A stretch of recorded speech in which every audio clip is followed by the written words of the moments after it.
I was diagnosed when I was 8. I was kind of scared that like I was going to die, not knowing that I had treatment and stuff that I had to go through. So yeah, I'd say just my first like initial reaction was just fear. I went through chemo for 18 months. I was admitted to the hospital the day that they told us, and then was prepped for surgery. I had to wait a whole day to have surgery because they needed to make sure like I had no food or anything in my system, and just like made sure I was just super hydrated and just had mainly just fluids.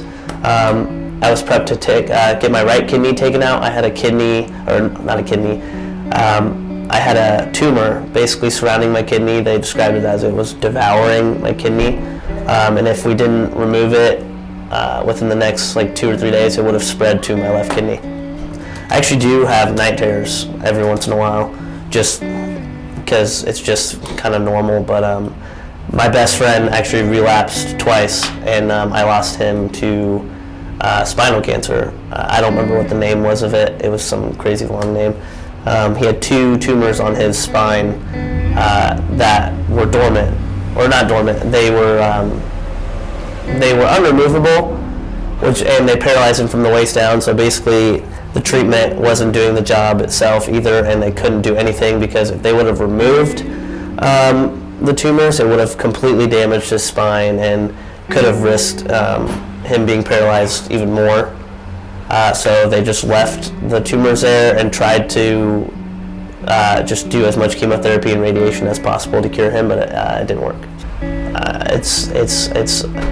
It's just something you constantly really start to think about, especially after you lose someone so close to you who went through the same things as you, because no matter how many times like I'll say like cancer definitely made me a better person, it made me who I am today, no matter what, you do not want to go through any of that again. I would never wish cancer on my worst enemy. It's awful.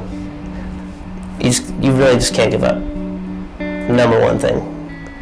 Every single day is going to be hard. And until you are sitting in that room and the doctor walks in and he tells you that you're cancer free, you got to fight every single day.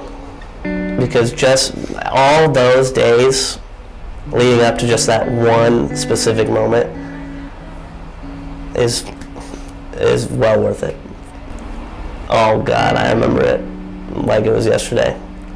I was in usually the room that I get my chemo in, and my doctor walked in, and he was all smiles and everything, and usually like they're not all smiles. I mean, like they are, because I mean they're positive, but right before you start to get like your treatment every day, like obviously like me being the little stubborn kid that I was who refused to get it every single day, I kind of noticed a little pep in his step, because at this point I was 10 at this point, so I would say my maturity level is definitely higher because of this. And I remember he just came and sat down next to me, and he was just like, "Do you finally want to hear some good news?" And I was just like, "Well, yeah, duh, like obviously."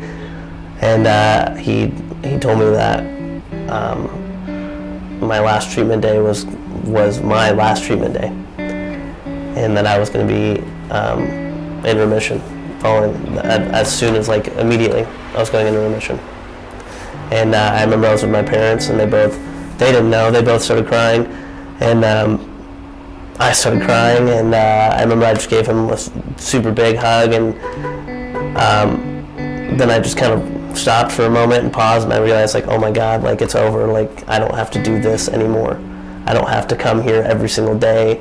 I don't have to see these people anymore. As much as like I loved all my nurses and all my doctors, goodbye.